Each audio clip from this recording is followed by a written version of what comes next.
Baseball's back, which means MLB Recap is back, and of course, Mike Trout got hit on the hand in his first game, opening day. Can we please throw it over the plate? Ohtani, he went yard because of course he did. Same with the two-timer, Bryce Harper, with boos raining down in his former ballpark. He clutched up with a home run. Sandy Alcantara, he's back for his first start since Tommy John, and he took on Paul Skeens in Miami. The Red Sox MVP this year could be a guy who was kind of like, we'll just trade him. He's an extra piece. He had 2 home runs in one game. Austin Wells, he did something that no catcher in the history of baseball has ever done. And we got Juan Soto versus Josh Hader with the game on the line. It does not get more electric than that. We'll talk about all of that and more in today's recap. And if you're brand new to the channel, this is MLB Recap, a series in which we recap every game every day. So let's celebrate. Let's get this video to 10,000 likes and everyone subscribe. Also, do not forget to use code Fuzzy on SeatGeek to save 20 bucks off all of your tickets and download Underdog Fantasy using code Fuzzy. Thank you guys for letting me pay the bills. Back to recap. Before we talk about the actual highlights, I wanted to talk about a trade that Cubs fans are not happy at all with. Now, maybe some fans are still cool with the fact that they got rid of Cody Bellinger's contract, but they got Cody Petit in return for Cody Bellinger. So Cody for Cody, he's already off the team. He was just DFA'd or released, if you want to call it that, by the Cubs. And I think the Yankees are going to be in the running to reacquire Cody Petit. So Petit, you are a Yankee again. Now, luckily for Cubs fans, their game yesterday went pretty well, but we'll talk about that later on. For right now, let's focus on the new and improved bearded Bronx Bombers. Austin Wells, he ripped a leadoff home run off of the nasty Freddie Peralta. He just became the first catcher in the history of opening days to hit a leadoff home run. Absolutely crazy. His shortstop, the chicken parmesan king, Anthony Volpe, he ordered a short porch special. I don't know how many ballparks that leaves in, but hey, it's Yankee Stadium. You take what you can get. Vinny Capra, this guy won a job after leading spring training in home runs. I think he had 6. The 28-year-old journeyman is trying to keep his job. That was it for both Carlos Rodon and Freddie Peralta. Carlos struck out 7 on 4 base hits, and his wife was loving every second. She loves bearded Carlos Rodon. Peralta, he tacked on 8 strikeouts over 5, including that final one to get out of a jam versus Aaron Judge, the captain. Milwaukee's bullpen could not say the same. Aaron Judge, that is a off the bag. There you go. That's an RBI double for the captain. Bellinger, he grabbed his first RBI in pinstripes after he had his first base hit earlier in the game. Devin Williams, again, it's so weird to see these Yankees players with beards. He allowed a RBI sac fly, but he apparently was just saving the 6th stuff for Christian Yelich. That's his first save as a Yankee. They win 4-2, and again, the bearded Bronx Bombers, it's still going to take me some time to get used to. I know I'm kind of spoiling it, but we have our first slugfest en route of the 2025 season. Multiple hitters must have just been picturing their childhood bullies on these baseballs. Adley, he's been doing this against Jose Barrios for years now. I think that's his 4th career home run, almost batting 600 against Jose Barrios. He led everyone in home run distance, so if you put a home run token on Adley Rutschman, you got almost $3,000. So yeah, be sure to download Underdog Fantasy with code Fuzzy so you don't miss out on more specials like that. Tyler O'Neill, he just extended his own record. After Mullins tacked on a 3rd run with an RBI single, Tyler hit a 3-run Oppo Taco, so he came into this game with a home run in 5 consecutive opening days, make it 6. That is easily an MLB record, and I know I didn't show the Mullins RBI single, but don't worry, he got a few highlights coming up. A solo shot makes it 6 runs. Andres Jimenez, the known power hitter and the greatest second baseman in Toronto history, that home run off of Eflin ruins his 6 innings or potentially 6 innings of shutout ball. Now, this game was just a flat-out home run derby. Cedric, he tattooed his 2nd of the game. This time, a 3-run moonshot. And Adley, he had 3 home runs in the entire second half of 2024. Here he has 2 in one game to start 2025. The Baltimore Orioles teed off for 5 home runs. Wait, is it 6? Jordan Westburg makes it mercy rule territory if we were playing MLB The Show. Aside from the Andres Jimenez home run, everything that could have gone wrong for the Blue Jays did. And one more thing, apparently the Blue Jays brought another offer to Vladimir Guerrero Jr. There's still a gap. So, yeah, Blue Jays fans, I'm sending you a virtual hug. That's a rough last week. In this next game, we get to see the former Blue Jay making his debut. Jordan Romano is on the Phillies now. We'll get to that in a second because Keibert Ruiz just smacked a no-doubter. Remember, he was once one of the more highly touted offensive prospects in baseball, even as a catcher, so highly touted that he was traded for Max Scherzer and Trey Turner. By the way, that was the only run that Zach Wheeler allowed on the day. Before we show his nastiness, Mackenzie Gore channeled his inner prime. Clayton Kershaw, 6 scoreless, 1 base hit, no walks, 13 Punchies, I think he's the first starting pitcher ever to have that sort of stat line with the nasty stuff with the strikeouts, only 1 base hit, and not walking anyone. He just turned 26. He's going to be the key of the rebuild, in my opinion, because the offense, I don't think is going to be the problem going forward for the Nationals. It's the rotation. Again, I'll show Zach Wheeler in a second, but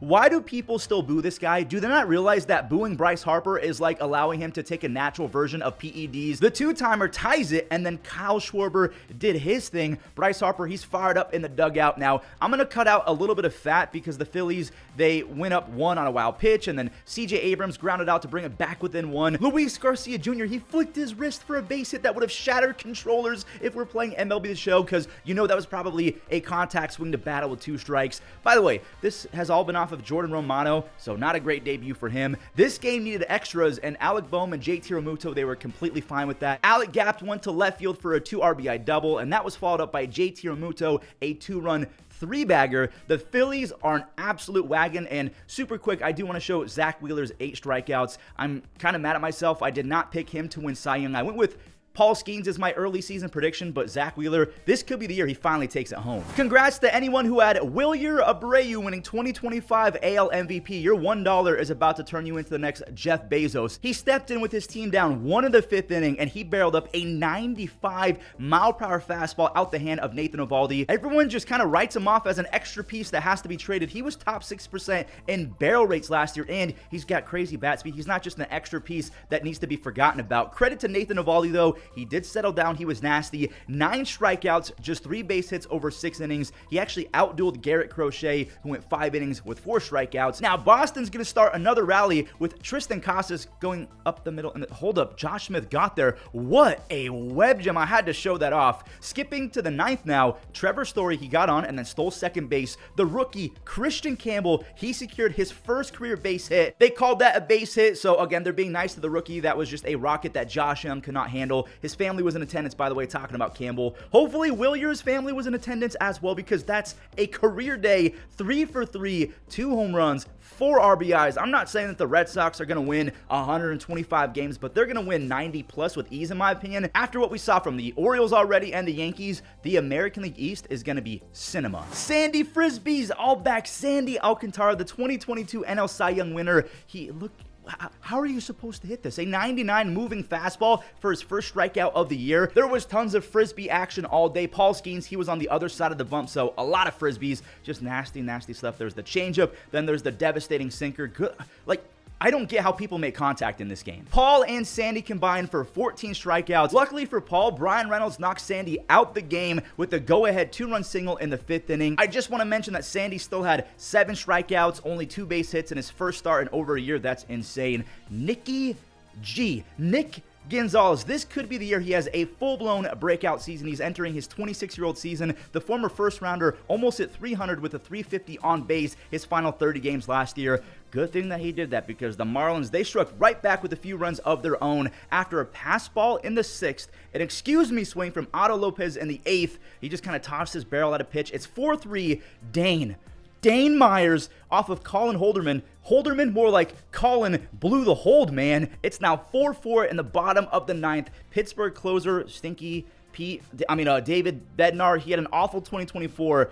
You got to give up on this guy. Pull the plug. Nick Fortes peppered a 97-mile-per-hour fastball past O'Neal Cruz. I feel like O'Neal maybe could have caught that. But then again, I never made it past high school baseball, so what do I know? Anyways, the triple was followed up by a walk-off from Kyle Stowers. That's the first opening day walk-off in Marlins history. We'll talk about Mike Trout getting hit by the White Sox right after this game, but let's focus on the Giants and the Reds. Logan Webb, he had back-to-back strikeouts and then had back-to-back walks, and the Candyman made him pay for it. Jamier knocked an Ellie not once, but twice. One in the first just in front of the diving Mike Yastrzemski, and again scoring him in the 3rd inning, but not before the Ellie effect caused some mayhem. His speed caused Willie to rush it a little bit. The bases are now juiced, and that's where Candelario was able to find a barrel, despite reaching on a pitch across the plate. That's 2 more RBIs. Gavin Lux, I do want to show this. He was hosed by Mike Yastrzemski. You don't run on that guy. Hunter Green, he was cruising through the first 3, but Elliot Ramos showed the man strength. He caught up to 99 on the outside part of the plate, and That leaving is just crazy raw strength. He had 22 home runs and a near 135 OPS plus last year. He's the 19th consecutive new left fielder by the Giants, by the way. That's insane. At least if we're talking about opening day left fielders, Hunter Green, he left after 8 strikeouts over 5. Just those 2 runs allowed. And like Paul Skeens, his bullpen completely folded. Patrick Bailey with 1 out to spare in the final frame. He poked one up the middle to knot it up at 3-3. Runners are at first and third. Wilmer Flores is at the dish, but it's against a righty. So, oh wait, did he do it? Did he do it? Wilmer! He muscles out an outside sweeper for a go-ahead 3-run home run. The cheat code, Ryan Walker, he's going to go ahead and nail this game down. But he wasn't his usual cheat code self, though. He hit Hurtubise, who then stole second base. He scores as TJ Friedl capitalized with an RBI up the middle, matching Patrick Bailey. Matt McClain, oh, that mistake slider over the middle. He just barely missed it. It was carrying. Again, just missed it. It's at the track. Reds fans, they probably lost a few years off their life that game. Scary first at bat from Mike Trout. I think, thankfully, he got hit on the handguard, but can we please try a little bit harder to throw it over the plate? I don't care if you have to give Mike Trout a glass of milk for the cookie you're about to give him. Just throw strikes. Do not hurt the GOAT. Anyway, after that, Tim Anderson, TA7, got that big standing ovation from his former fan base. Just kind of crazy how much has changed since that little tussle with J-Ram. We won't talk about it. That's it. Let's show some actual highlights now. The lefty masher, Austin Slater, he did his job. He's in there to mash lefties, and he did exactly that. That's off of Yusei, the brand new ace of the Angels. Kevin Newman, he missed a Derek Jeter-type play by half a step, and because they went to replay and overturned it, that kind of avalanched into a couple runs for the White Sox. Miguel Vargas, love this for the kid. That's a blooper, a 2-run blooper, might I add. The White Sox starter, a rookie, by the way, Sean Burke, only needed 1 of those runs because he went 6 shutty, only 3 base hits. Good for the rookie. And Mike Clevenger, I did not know that he's a reliever now. He loaded the bases against Jorge Soler, which is not a great sentence, but he got him. He got Jorge to chase on the heater upstairs. Jorge bailed him out. Benny Biceps, he's been exactly that since the second half of last year. He went on a power surge to end 2024, and he's showing off the pop again. That was a no-doubter, and Lenin Sosa, he did the exact same thing as Benintendi. He ended 2024 by flashing the pop. There's another home run. Those were both off the rookie Ryan Johnson, by the way, who just got called up after never throwing a single pitch in minor league baseball. This game got so out of hand that Nicky Lopez, yes, the guy who was released by the White Sox, came in to pitch, and Halo fans, I just want to say Godspeed. Cleveland's first game without Andres Gimenez and Josh Naylor. Let's see what the offense can do with a bunch of young guys in there. Manzardo had a big day, but not before the Sasquatch showed that he is, in fact, real. Vinny Pasquantino, he scorched a 3-run home run. Props to the emergency starter, Ben Lively, for attempting, because it was supposed to be Tanner Bybee's start, but he got sick right before the game. By the way, Vinny, he missed the 100 RBIs by 3 last year. I want to see him in the triple digits. I know I probably shouldn't say that as a Cleveland fan, but I like Vinny Pasquantino and Bobby Witt. I hope that they both do well, because maybe I'm a weird psycho. I like watching Guardians baseball more when the Royals and Tigers are good. Maybe that's just me. Anyway, there's Manzo on third base because he hit a triple. He was a single away from the cycle in this game, so you know what's coming. He scores on a sac fly from Big Christmas. Then J-Ram, he kept the sac fly trend going. It's 3-2 Kansas City. Manzo, he's up with 2 men on. A lefty's going to try and 0 men are on now. A 424-foot lefty blast. Josh Naylor, who regular season Naylor was a beast, but Manzo was not done yet. He got another RBI chance later in the 10th after postseason Clase showed up again. Another blown save. That Michael Massey sac fly forced extras, but just like Alec Boehm and JT Realmuto earlier, Steven Kwan and Manzardo did not mind. So Kwan, he was able to sneak one past the sprinting Hunter Renfroe. Kansas City, they walked the lefty destroyer Carlos Santana. Not a terrible idea, but hey, lesson learned for the rest of baseball. Manzardo, his second RBI extra base hit against a lefty, and he was a single away from the cycle. As the Guardians, they take it 7-4. Perfect transition from the Josh Naylor replacement to Josh Naylor himself. He had a crazy spring. He's down 10 to 15 pounds, and that's an RBI. Ian Happ, he wasn't impressed, though. He finds the right field corner for a huge 2-run double, and look at who it is. I still can't believe that Kyle Tucker is a Cub. Hopefully they can get that extension done, because Cam Smith, he's coming up in the next game. He looks like he could be the truth, even as a rookie. The Cubs went up 3-1 when Eugenio Suarez blasted away. Arizona fans, I mean, they know that's been happening a lot since June of 2024. Happ, give him 3 RBIs. Ian Happ is going to have a monster year. Now, Arizona, they did get it back to within 1, and it probably should have stayed at a 1-run deficit, but Miguel Amaya, apparently got his early Christmas gift. Maybe hit it just a little bit too hard for Jake McCarthy. It was in and then out. Instead of it being 3 outs, it's a base clearing double. And yet again, I'll cut a little bit of fat. There was a couple back and forth runs, not very exciting, but ultimately the Cubs ran away with it after Amaya clutched up again. Multiple RBI extra base hits on the day. He had 5 ribbies in one game. Cubs take it 10-6. Here he is, Juan Soto with his first base hit in a Mets uniform. New York, they were able to get 2 guys in scoring position, and Altuve just like Leroy Jenkins his way into making that catch. He flies in. Now, I got scared for a second that there would be a collision, but no. Ouchie. Jeremy Pena, he got hit by a pitch, which actually ended up working out for him. The rookie Cam Smith, there he is. He poked one through the first and second base hole. Jeremy, he gets the third base and then scores on a Jake Myers ground out. Clay Holmes, he still has a few things to iron out as a starter. An inning later, he allowed another run to score off the bat of Gainer Diaz. That guy rakes, even as a catcher. Now, this wasn't Clay's fault. Christian Walker, he scored on an errant throw from Ronald's little brother, Luis Angel and Framber. You can't have that happen when he's on the bump. He was frying all day long. How about 7 scoreless? One of the best finds in baseball. Remember, the Astros found him for $10,000, 10 bands back in 2015. Josh Hader, he stunk again. The velocity's not there. Lindor, I thought for a second he got him for a grand slam. His sac fly does break the shutout. Now we have Titan versus Titan. Juan Soto up with a chance to show off in his Mets debut. He's fighting off pitches, but Josh Hader ultimately does win the battle. That slider got Juan to bite. Houston's trying to prove that even though they lost a bunch of pieces, they are going to be right in the thick of things for a playoff spot. Same with San Diego. Now, the Braves went up a run on an Ozzie Albies chopper when Jackson Merrill, who had a monster day, he tied it immediately. Sale, he did a little 360. He could not believe that Jackson made contact. Wait, Jackson, that's a 2-run single, so he actually put his team out in front.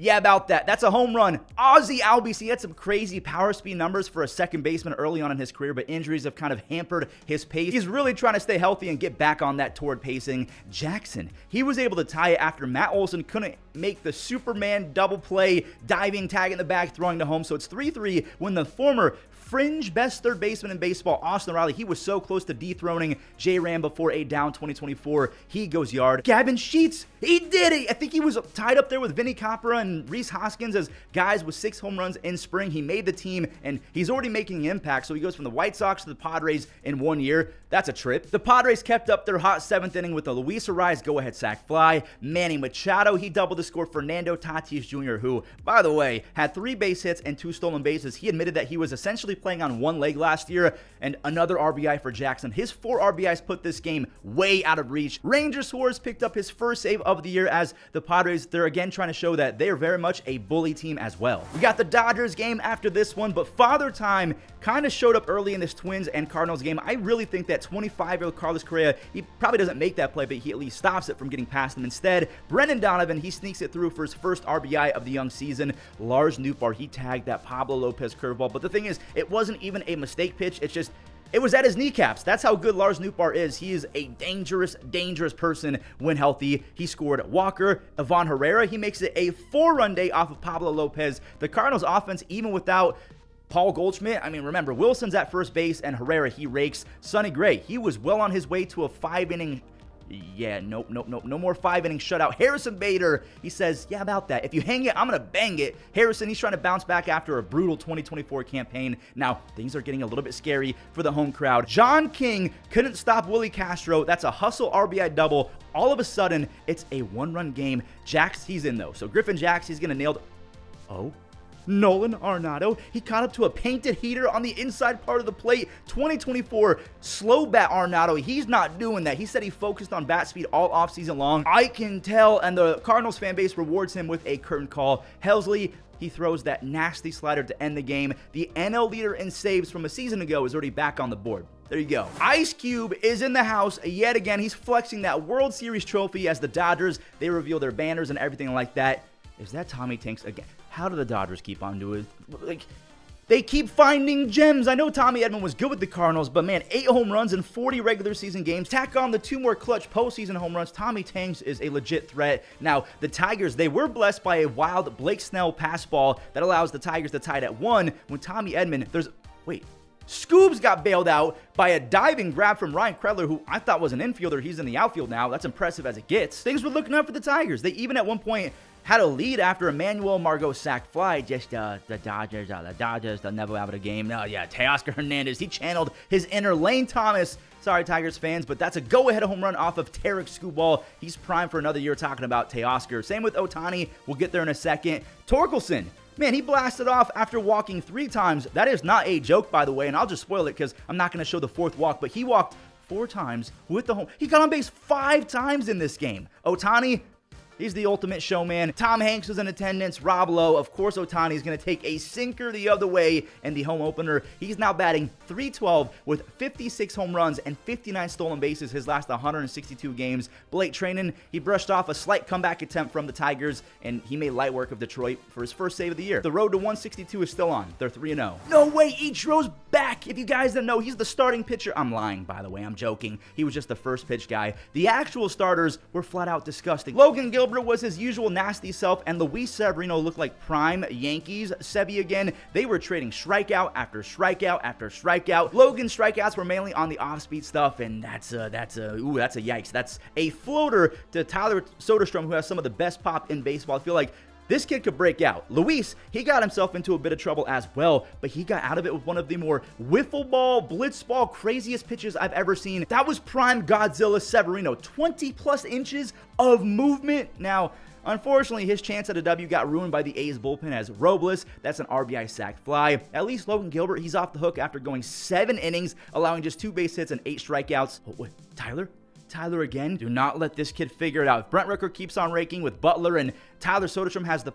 Randy, I'm speaking. You don't have to interrupt me, my guy. Randy's been a machine with the Mariners. The bat spike to tie it. That's off the second deck, and there's no way this is real life. The Mariners made a comeback with home runs in Seattle. Jesus is coming back. Jorge Polanco is trying to put 2024 in the past and leave it there. His 2-run home run seals it for Andres Munoz, who got some help from JP Crawford. JP with the DP, the double play to end it. This was one of the most fun recaps I've ever filmed. I'm so... I feel like myself again. I appreciate all of your support over the offseason. I know it was a long one, but baseball's back. Recap is back. Thank you all so much for making this series possible. I could not do this without all of your support. I'll catch you guys tomorrow for another recap. I can't wait. I'm going to start working on it already.